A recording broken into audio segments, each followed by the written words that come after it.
Welcome to Breaking Barriers with R&D, your direct line to Randy Dowdy and David Hula, here to help fellow farmers unlock the potential in their fields. Are you looking to implement best practices that maximize ROI? You've come to the right place. Real value, real yield, real ROI.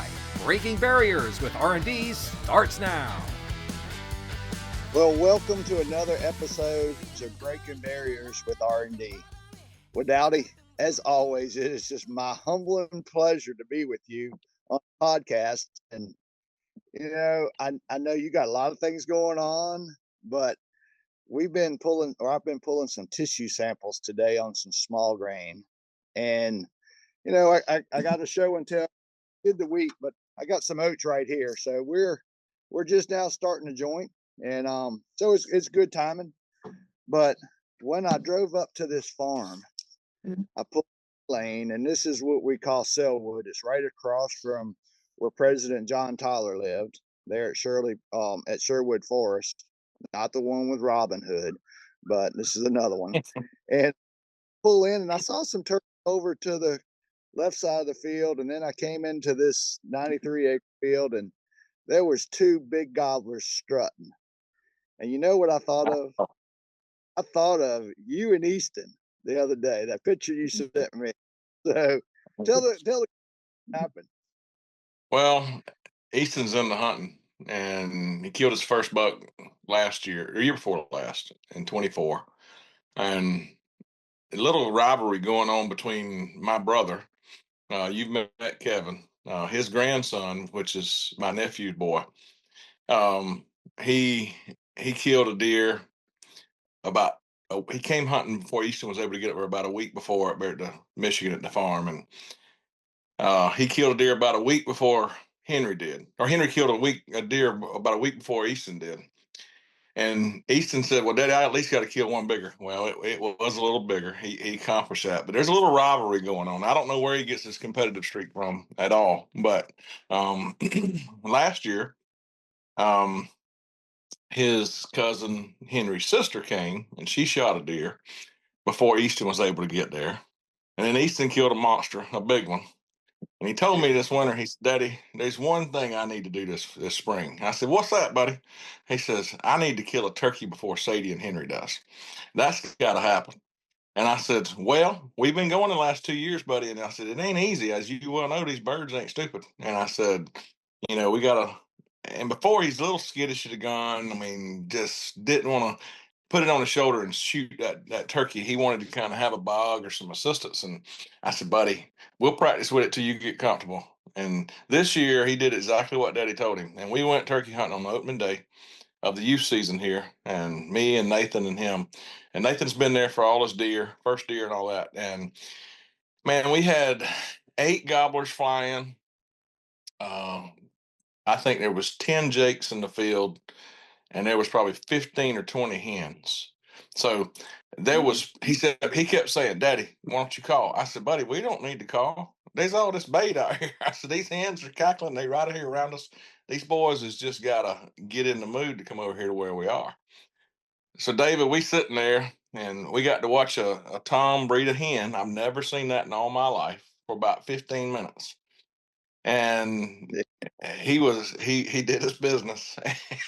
And about when he got through, him and 2 more gobblers and them jakes come straight in the beeline to us. And we told Easton to get his gun up and get ready. And he shoots the turkey, and man, he makes a great shot. And we harvested his first turkey. And it was a little celebration in the blind for sure. And we go out there and grab the bird, and how long's his beard, Daddy? I said, we'll have to measure it. Well, how much you think he weighs? I don't know. Well, Daddy, how long's his spurs? They look like 1.5 inches. I said, I don't know if 1.5 inches. I said, but they big. But I sent you some pictures of that, and it was a great memory for sure. And the day before, we had went fishing, and he caught 14 bass. We had a little fishing tournament. Me, him, and Nathan went, and we had a little fishing tournament. We caught 50 bass that day. It was a good time, but he caught the biggest, so he got bragging rights. He was talking trash. I sent you a picture of that too. So we had a good time. We're making some great memories together. I invest myself in him for sure, and I love that boy dearly. Besides Jesus, David, he's the best thing that ever happened to his daddy. and I'm doing my best to pour love into him and create experiences that hopefully last a long time. Well, I know memories. That's all you have when it's all over with, and it is kind of cool. And just just seeing a smile on his face from that picture you shared, and then I'm the same guy. I'm competitive, and when you talked about him killing that first buck, how many inches? Don't give me the details, but it was like 211 or something. Is that right? No, you got to get it right, David. It's 211 and 3/8. That's right. Remember Easton? Remember Easton telling you it wasn't 211. No, it's 211 and 3/8, David. So, um, Knowing that competitive spirit, I had to ask what the pounds and all the details too, and you shared oh them yeah, with me. That is oh yeah, awesome on that first experience, and I remember those episodes with Barley when I took him deer hunting and stuff for the first time, and then duck hunting. So they are memories, and the cool thing is, you're teaching them the right way to do things too. I mean, you're just not out there just trying to uh, trophies. You are trying to trophy hunt when it comes to that, but then you're in good management stewardship, and that's the things you do there at your deer ranch. I don't know if you call it a ranch or a feedlot up in Michigan. feedlot thing. No, it is. It's a preserve. What we call it, a hunting preserve. It is technically called uh, a hunting or a ranch because it is a preserve by the state, but we call it a hunting preserve. Um, Yeah. it's 1,500 acres. It's high fence, but we're able to control genetics. We're AI, and we're doing embryo work. We're flushing embryos. We're putting in frozen embryos from across the state or across the country. Being able to bring those genetics in across state lines where CWD does not allow it today, and trying to breed for CWD resistant. That's the next piece that we're doing. Try to stop that, from happening in our herd, but also to create an understanding of, if at some point I feel like that the private deer breeders is going to help solve the issue with CWD, because we're DNA and everything, we're testing everything, we know what the genome markers are, we know what the breed values are, and then we're trying to breed for resistance to just CWD, which is in the wild. So one day maybe we'll have a better understanding, and it comes from the deer breeders. Just get away from Virginia if you don't mind, because I it's possible. So, I just need them to know. I need to know where I can put like a fresh corn pile in about a 5 acre block where the high yielding corn's going to be, so we can get them in there to eat a few of those sucking ears. So I got a chance. yeah. Oh my goodness. One last question before we wrap up the hunting part. So Easton threw the gauntlet on the first turkey. So I guess Kevin's got to step his game up this weekend if his grandson hadn't killed one. They went. Dustin took Sadie this past Sunday morning before church, and they got real close. Henry and Sadie had to. I think they picked a number, drew a number or something, and she got to go on the first hunt.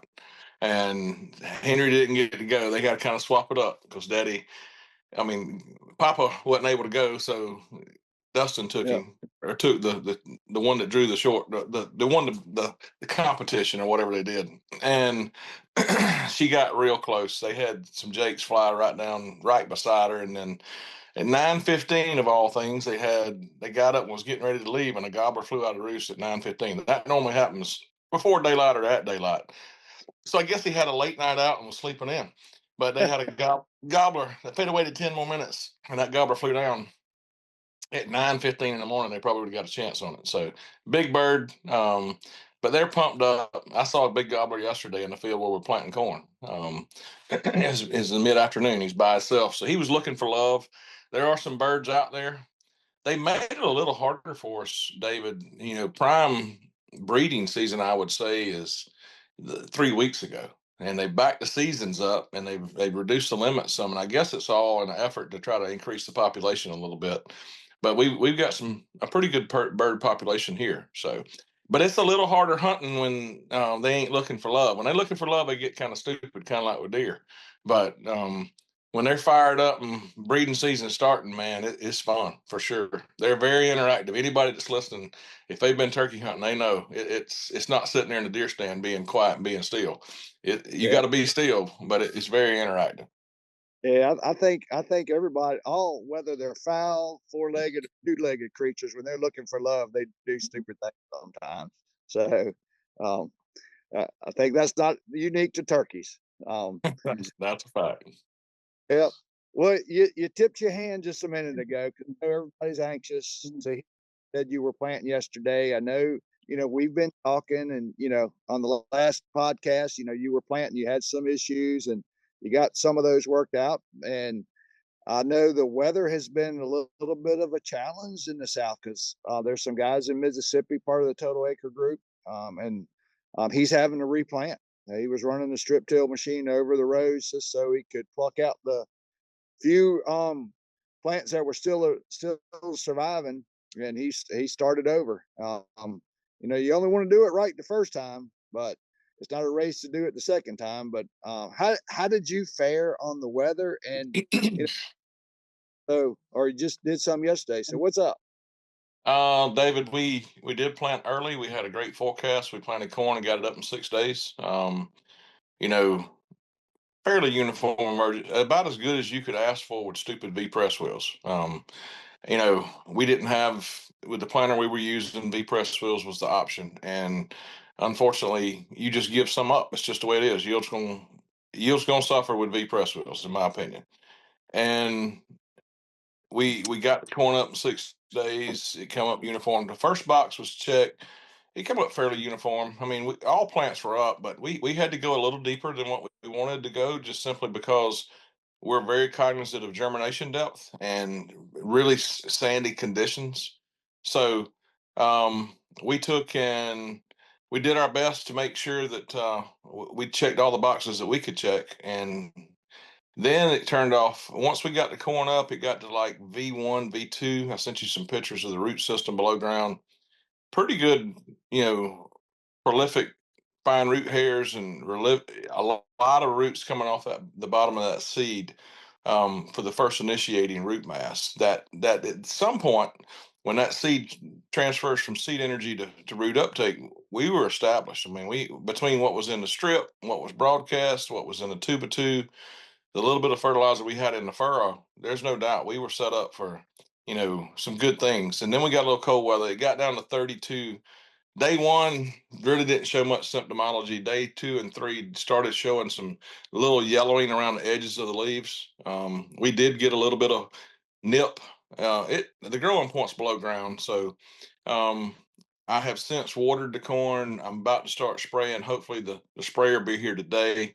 We're gonna go out there and try to perk it up a little bit and see if we can't get it turned around. But from a complete stand loss, I didn't see anything that would give me any indication that I was going to have to replant at all. Anytime you have stress, the minus button is hitting. So I really don't know for sure what yield it suffered from, but the below ground looked great. I will go back out there today or tomorrow when we got the sprayer. I'll do some more assessing of what we got. But we are planting now. We planted beans after that. Some of those beans were not up when the cold weather came, which was probably a blessing. But we got a pretty heavy rain. We've been running a pivot to try to get the beans up, to soften the ground up. And then we planted some more beans this weekend, and we're finishing up on corn, hopefully today. Um, Hopefully today we'll finish up on some corn and we'll get back after just manage it and pushing for high yields and see what we can do. Um, the This forecast looks pretty good the next 10 days, David. I mean, if you look at the forecast, we got a lot of days it's in the upper 70s and low 80s, mid 80s a couple of days. So I think we'll collect enough heat units to hopefully get it up as well. But with that rain, we got like 2.5, 3 inches where we're planting corn now. We just had to wait like 6, 7 days for it to dry. So we had strip till beforehand, so it made it where a lot of that water soaked in. So instead of running off the field. Well, I got you made a couple things, and you were just on such a track. I didn't want to interrupt you, but first of them, you turned the pivot on your beans to come out of the ground. That's not usual and customary for people to start watering stuff before the crop's out. So, is it like a tool, or is this something you got something magic going on? No, it's all about trying to soften that ground up. I mean, we got, like I said, a couple inch rain on that farm, and it pounded hard. It didn't rain overnight. we didn't pray with specificity. If we're gonna get 2 inches, Lord, spread it over 2 days. It came in about 3 or 4 hours, and it rained pretty hard, and that ground got kind of stiff. And we all know beans; you know, they'll push, but when you're in 15-inch rows, David, you're spreading that seed, and you don't have them laid in there, you know, on top of each other. We do our best to try to singulate, and we do our best to make sure we back off on populations. We didn't have them real thick, and then when you take 30-inch row and split it in half on 15s, there's not a lot of pushing power on those beans. So we turned the pivot on to try to soften the ground up as that plant's trying to emerge. I mean, just so it don't break its neck. So we were using that. It didn't need water. It just needed softer ground. So that's what we were Get it. doing. We'd Well, run it, 1500s, walk it around fast as it could go, and do it every two well, days, something like that. well, I've just heard you say so many times it's not a statue out there, it's a tool. And just for people to understand that, hey, sometimes you can use it for things that are not usual and customary. Um, That's right. population population wise on your beans, you said you're kind of managing that. I know you're treating the beans, putting everything in fur because you're trying to assure uniformity. I'm sure you tested the seed so you know what kind of germ, or the companies, because a lot of times they'll share germs on seed better than they will on corn. Um, but what kind of populations? Because that seems to be the trend. People planting earlier and they're planting lower. So what's on your mind in that arena? Hey, David, my goal is to have 80,000 final stand. For 100 bushel beans making money, that's where it's at. Now, do we have some at higher pops? Sure. It just to see the difference, to keep learning. These are some new varieties that I haven't planted before. The number one problem with beans is they like to get tall in the southeast and lodge, and if that happens, yield goes out the window. It's just the way it is. 65 days after we plant a bean, if the weather is normal during planting, 65 days, those vegetatively they're done growing. So we can have a bean that is, you know chest high or shoulder high, depending on population and just the variety itself, as to how leggy it becomes, and how much those internodes stretch their legs in between them, and how many fruity nodes you're going to have. And my goal is to, get them to branch more and just not have as many out there, to reduce that, like, lodging risk. And so we had some, 85, 90,000 on plant population. I was very aggressive on seed treatments, and/or some didn't have a seed treatment because they just didn't have time for when I wanted to plant it. There's a shortage of beans in the Southeast, believe it or not, and corn. And if we have to replant some corn, we probably won't be able to go back with the varieties we wanted, just simply because there is a shortage for sure. But with that in mind, I was very aggressive with fungicides, insecticides in the furrow. I got aggressive with it, and we want to make sure that plant has the best chance to survive. And you know, we went out there when we was watering it. There was plants already pushing and cracking. So we've turned it back on. I'm gonna go back hopefully this afternoon and check it out and see what we got for a final stand. Um, I think we're gonna be Yeah, okay based on how much I saw pushing. But I just don't think you need a lot of plants. I mean, especially for moderate goals. Now, if you want to make 200 bushels, yeah, you might need 120, 130,000. I mean, I've not made it with, I think, less than 120,000 that high yields, but beans are pretty tough. They can set a lot of pods for sure. You just got to keep them standing. I have the answer to shorten beans up, Dowdy, and it's not my favorite things but it's called a white-tailed deer. You just let them go out there and eat, just shorten them up. Yeah, yeah, they'll shorten them up, but they're gonna take some with it. Yeah, they uh, can take. they're gonna take some yield with it for sure. Um, a lot of people Yeah, think PGRs have a direct correlation to, if you spray a PGR, you're just going to shorten them. I haven't been able to duplicate that, with consistency. Um, so for me, the most tried and true way of shortening the bean is planting it early and backing off on population and let it branch instead. Let it spread its legs horizontally instead of vertically. well, sometimes people have, we've heard of a guy where he would spray Cobra out there, and there've been there's some other folks that kind of subscribe to that interest. Is that something that's even on your radar anymore? Trying to burn the beans back a little bit? I burn beans if I got pigweed problems I can't control with a herbicide. It's not a strategy of if I burn them, then they're gonna make higher yields or branch more. I think we could do the same thing with row spacing and or population, and or planting them early. So that's been my tried and true, more predictable way of doing it. But yes, I mean, if I get pigweed escapes and I have to go out there with some reflex and or some, prefix, some reflex and dual combine, David, whatever it takes to kill a stupid pigweed, that's what I'm doing. It's not a strategy of, well, I need them to branch more and I'm going to use a herbicide to do that.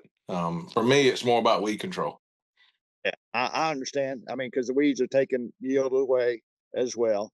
Um, in reference to corn, the last field you planted, that didn't happen to be that one field that you said, "Hey, it can be cloudy one day, it can be wet, but if you get a good stand there where that cloud's melt away, hang on, Dave. Hold on to your hat because it's going to be good. Because behind your right shoulder there looks like a gap where you can put a new trophy or something. So Uh, well, David, it's not the same farm, but this is a farm that I've had. It's kind of like you. You've had a place where at the home farm, and then you got a place, Curls Neck, that has historically done well for you. Um, the first farm was about getting all the bugs out of the planter, getting it in a soil type was very forgiving, but also very challenging. I mean, it can rain 10 inches, and you could be in the field tomorrow. So that tells you what kind of ground it is. And with that, though, you can flush a lot of nutrients out of the profile. So it's almost like hydroponics. We got to feed it to keep it to make high yields. And we made some 150 bushel beans out there. But that field's in corn. Um, we made some good corn there. So I'm excited about to see what we got there.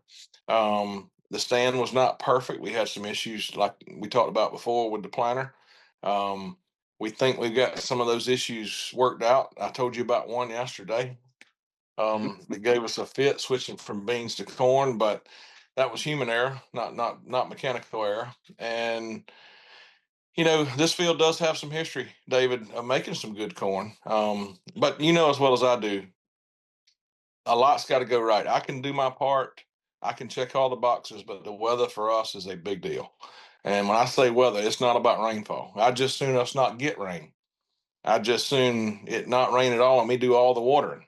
But we get these afternoon thunderstorms, and with that comes cloud cover, and with that comes lack of sunshine. And David, it's just tough with cloudy days to make high yields. It's just the way it is. In the southeast, if you look at just put 31778 or 31601 in your phone and start watching the forecasts in May and June and July, and every day it starts having a 60-degree chance of rain or 60% chance of rain every day with afternoon thunderstorms. And it's not the rain we want, it's the sunshine we want. And that's the piece of it that's just for us. If we got high pops to drive high yields, if it gets cloudy, yield goes out the window fast. yep. And there have been times, both you and I've said we can do all things right, but the good Lord's got to finish the crop. And if you look over behind me, I just got a blue sky today. So sunshine is key. And whoever invents sunshine in the jug, they're going to win the race. How do you doubt? So I've challenged people, including myself, to try to figure that out, but hadn't had success. Well, we probably should go ahead and trademark that name, David, just Sunshine in the Jug, so we can protect it for when me and you do develop it. um, just a Yeah, thought. But so you in a field, it looks like you say you out there in the oat and wheat field. What you doing? I know you say you pulling tissue samples. Based off of these the first tissue samples you pulled, and once you get those results, kind of tell me what your strategy is going to be. yeah. We grow black oats here, and they're winter oats. We're about as far north as you can raise. They still go to seed because a lot of people like to use these black oats for cover crop. You plant them up in the Midwest or up in the Northeast, they'll die off. Uh, will actually be the second tissue sample. This is when we're actually at growth stage 5 when it's jointing. And we can take that particular result and map how much nitrogen we need to apply on it. That's something we've been able to do through YMS. And, Virginia Tech and some of the land grant universities have come up with similar kind of ideas. So it's a great tool because small grain. Some people call it a poverty grass. It's something that's part of our seed business operation to make it profitable. And you talk about beans getting tall. The last thing we want is not that the small grain to get tall, but it can get too lush and it can lodge. And there is nothing worse than having grain on the ground. And fortunately, we run stripper headers, so we can pick most of it up, but it just creates a headache, and you lose bushels. Any crop, whether it's corn, soy, or small grain. So I'm standing right next to a 93 acre oat field, and this is the first sample we pulled out of the oats. Now the wheat, this will be our second sample. We pulled some at growth stage 5, and now we're a little bit past that. We're at growth stage 6, got the second node starting to make, and we're getting ready to make another nitrogen application to finish it out, and then we'll probably put some Palisade, a growth regulator, to shorten it up. And our small grain, all our small grain is planted behind corn. Very few acres behind soybeans, but this year all of them are behind corn, no-tilled. Where we've done chicken litter in front of the corn crop, the fields very. One thing we saw this year where we didn't do chicken litter, and we've been running the Soil Warrior in front of the corn crop, we're just now seeing some streaking. And I pulled some tissue samples where the wheat's ridged up a little bit taller, got more tillering, and where either the strip was, or where the starter was, or the easy drops ran. So what I'm going to do is, based on the analysis, is it because of the phosphate? Is it because of the nitrogen, or is it because of the sulfur? Try to figure out why we're getting those streaking. And we've done with where it's streaked up, and then in the middle, and it's one growth stage behind too. So it's kind of neat that we have those areas that we didn't run chicken litter, and that's because we got neighbors right there. It's an 8 and a 9 acre field, 2 houses beside them, and there's certain phone calls I don't want, and I just avoided not to do it. They anyway, but we just don't put it right in their back door. In reference to the wheat this year, we were cold. We had about 2.5 weeks where the small grain was covered with ice when we had that cold spell. I was worried that we were going to lose some. I was worried about our oats, but it all came out. Tiller, and we focus. You want 80 good heads per square foot in small grain, and that's going to give you that roughly 80 plus bushel wheat. It's not going to be in that 100 bushel range. Tillering, we've got some good tillers. I mean, I saw some 120 tillers that are going to put on a head in some rows. Now there were some rows beside it. It's kind of like you had talked about your planter. We no tilling wheat into corn residue can be a challenge, and I'm not into vertical tills or anything. We're just going to no till it. So we got areas that are really good, and then we got a row beside it that's a little bit weaker. And we to make up for some of that, kind of like soybeans and even to a point corn. But, I don't see us having 100 bushel crop. If we can pull out an 80, 85 bushel crop considering the year, I feel that would be a success. And, we're gearing towards, you mentioned you got a sprayer getting ready to show up. We got another one getting ready to come in, hopefully this week, so I don't have to swap tires off the other sprayer, so we can do weed on one and still burn down corn ground with the other one for another week or two, and then turn it in. So it's exciting time. I mean, it's busy, and we're strip tilling too. Barley's running the 8RX 410, pulling the Soil Warrior and blowing some humic acid, some AMS, and some potash in front of some corn ground. Farming's tight, so we're really watching our phosphate. The fields is on now because of the chicken litter and the phosphate levels. We pulled that out, and it's just reality, Dowdy. That's the advantage of pulling soil samples. Know what you got. That's a fact, and you got to manage it with a sharp pencil. The easiest way to make a profit is on a notebook, piece of paper, or a pad, and it's very difficult to pencil out a profit that you can take and justify the risk, the exposure. It's tough to spend the amount of money that we spend farmers handle a lot of money. There ain't no doubt about it. But it's what's left over that matters after you get through servicing debt, and that's hard to do right now. Is to make it make sense as to why we're doing this. And I Yeah. know everybody. I know everybody out there listening has had to figure out some things and maybe have some different. Okay, what are we going to do different? So, Yeah. um, well, David, you, I know yesterday I think you were working on your planner.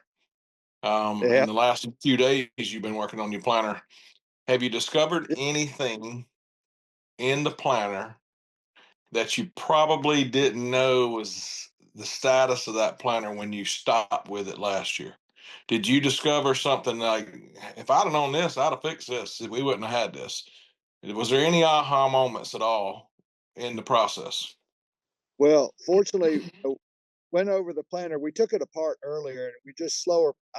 I'm the only guy that puts it back together, Dowdy, because then I can only fuss it myself and spending a lot more time, But when we took it apart, we found a row unit that was messed up, so we're replacing that. And then parallel arms, we're on the verge. This will be the last year we can run these parallel arms. There's a little bit of play, just a little bit. I'm like, okay, this is it. So this will be year number 5, I believe, with this performance upgrade kit. So that's about the length on, roughly 2,000 acres a year with it. And then, of course, we replaced this openers, and Deere's sent us some new ones. And one of the things that I just found out the other day was I was shimming them up, and I'm like, I'm running out of thread on these stud shafts. And I was putting, we got 8 or 9 shims on that stud, and I was using all of them and just barely was getting them in that tolerance. We talked the 1.5 to 2 inches, and these new blades, they have I guess they have a little bit bigger bearing, so need a little bit longer stud shaft. But I was able to get the nut right on the end, so I'm not concerned about it. So it's just something, and I am the brush delivery system and the bowl. This is kind of relatively or newer to me. So I did send a set up to Deere and had the area guy look at them, and he pointed out a couple things that I would have probably not caught. So that was good. And just the brush, after all those acres, it's got a little curvature in it. So things like that. Outside of that, the closing system, you mentioned the V press wheel. I've gone behind that one. I'll pray for Can I those that are say? dealing with. Can I say that again? They suck. Can I say that out loud and make sure everybody understands it? Um, David, we've spent hours centering those son of a bucks, and within 2 hours, every one of them had moved. Yeah. Just the way they're designed, and I mean, I don't care. People can say, "Oh, you got the wrong bushings or something ain't right." Blah blah blah.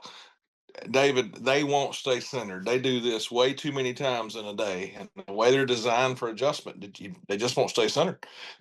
And I pointed it out. John Deere was there. I've tried to. The area agronomist told me, he says, I won't be able to unsee this, right? And I said, well, you shouldn't. You shouldn't unsee it. You need to go back and beat a drum and hold your nose and stomp your feet until somebody in the engineering department figures out a way to fix it. I mean, there's got to be a better way. So. Yeah. But I know Well, that's one thing on your product upgrade kit that you didn't change was your closing system, and I don't know that there's a better one out there today. not well, there might be, but I haven't experienced with it yet. So the planter's about ready. I got to rebuild that one row unit, and then once that's done, we'll pull it out, run the exact rate nozzle bodies, make sure everything's flowing, get the infer, and make sure all that's working. And air forecast, we're supposed to get maybe a 1/4+ inch of rain Friday. We're going to have a chance of. We had a frost this morning. There's another chance of frost Sunday morning, I believe, and then come Tuesday, things are warming up, and it's time. We had a warm spell earlier, but we've had some cold days. There'll be some people probably this week. Corn is still being before the frost hits it, and then next week, the end of next week, 80s over 60s.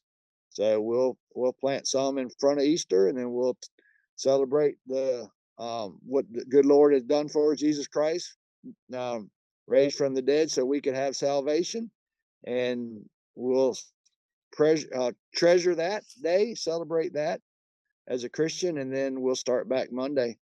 And I can only imagine, as long as the weather, the trends are favorable, we'll continue. Just like you started and then you stopped, and that's something I'm not reluctant to do. Now, it drove my dad crazy a couple times, but we will. So I think growers just got to pay attention to that. And, we've tested seed. We've done we've got ourselves set, and we're getting excited about the spring. Oh yeah. Well, how many acres you gonna strip till? How many Uh, acres you thinking? I know you get as many as you can to try to stay ahead of the planter, and how many do you have planned to strip till? right now, it looks like we're going to do close to 1,000 acres. And if weather can cooperate, we're at the home farm. We'll move to the center part, and then we'll end up at the western farm. We're not stripping anything around Williamsburg this year, because a lot of acres are there at Jamestown, and we just don't want to do that particular farm because it's been no-till forever. So Barley and I, it's just getting fertilizer. Everybody is running now because we were wet and couldn't do anything, and tenders are um, a precious commodity, not just fertilizer, but tenders are right now. So I know one grower, he works with 4 companies, so he's 4 tenders, and when one empties out, he call it. And we work with just one. That's where we get our stuff from. Yeah, we've been getting it from Nutrient there in Ailet, Jimmy Ward, and I take my humic acid up there. They blend it for me, and Barley's running it. He's trying to empty it out as fast as he can to get another machine, another tender. There you go. Well, I know Barley. He's a great asset to have there. It sounds like you might have a new daughter-in-law coming. I think that's the rumor. Um, Yeah, yeah, just tell her don't cook no spaghetti. yeah, yeah. I don't Tell, think she's tell a Barley he fussy. needs to put that in the prenup. There will be no spaghetti served. He is, People probably don't understand. Barley's not a fan of spaghetti. I'll let you tell that story. He's visited some people, and they cook spaghetti, and that relationship's over. So That's funny. yeah, we're excited to welcome Miss Page into the family. They haven't picked a date yet. So once that happens, but he did it right. He actually, because the Commodity Classic Pioneer event and all that has been a big part of the family. That's where a lot of both wheat, barley, and Miss Sandy and myself, we would vacation. And he actually proposed to Miss Page during the awards banquet, not on stage or nothing, but during the awards banquet there for NCGA. They had like a little photo booth, and he went in there, unscripted or anything, and just he proposed to her there. So that was an exciting day for Miss I, Sandy and everybody. I wish I had it on recording. I'd like to just heard him talk about it. uh, Barney's a good dude. We Yeah. met several years ago, and you know, I, we shared some intimate things with you and your family, and Barley and I have, we kind of just it clicked. We got along good, and there's been a few times Barley's called me, and it's always meant a lot to be able to talk to him and be there for him. So I wish him well. I hope he does well with it, and I hope he's picked the right one, and bring you some more grandbabies along the way, and they live a long, happy life together. That's what the goal is. So, Well, I um, think part of the goal was because Tassel, my granddaughter, my grandson and my granddaughter, and I told Wheat and Barley and Acres, I said, don't worry about inheritance. Tassel's getting it all. So Barley understands that he's got to have his own kids. So he granddaughter, so I can have another granddaughter, so he can get part of that inheritance thing. there Um, you go. yeah. Hey, Daddy, before we close up, I know you got things going on, and I do too. When we were at our grower clinic, I think you recall one of the members came up there and said, hey, his brother couldn't make it to the grower clinic because his wife was having some health issues. Yep. And I just got a text. Well, I got a text yesterday, but that they were going to have surgery. I got a text this morning that surgery went extremely well. And, the prayers that they have been receiving have not gone unnoticed. And, the good Lord has just got power. And when more than two people come together in prayer and ask, that God will answer. Now, it might not be the answer we want, but right now, as there are so many people that have issues going on, there's somebody we can go to, and just talking to somebody else just to have some more prayers. I think that's important. And this time of season, most of us understand the value of this time of season anyway, but I just wanted to share that good bit of news to the group. That's awesome, man. And that is an answer to prayers for sure.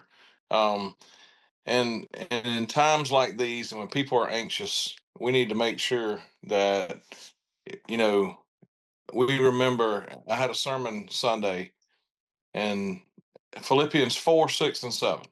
But David, when you get a minute, I want you to read Philippians 4, 6, and 7. All right. And it's a promise, especially when people are anxious and people have things going on in their lives, etc.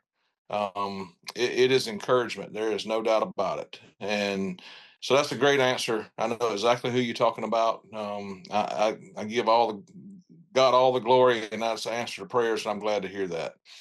Well, David, thank you for sharing that. I know you're busy. I'm busy. Thank the growers and the sponsors for being a part of breaking barriers, and be safe out there, David. I'm sure I'll talk to you later. We normally talk a good bit, but I know I got a sprayer coming. We're gonna try to get some spraying done today that we need to get done, and make sure Nathan hadn't jumped off the cliff yet with that planter. Try to make sure we get finished the right way. So awesome. Well, it's always a pleasure to be on the podcast with Dowdy, and for the growers. May God continue to bless the seeds you sow, particularly this season. And be safe. Yes, sir. Take care. Thanks for joining us. We'll see you again soon for another new episode of Breaking Barriers with R&D. Be sure to like and subscribe. And remember, all episodes are available on Farm Journal TV and anywhere podcasts are found.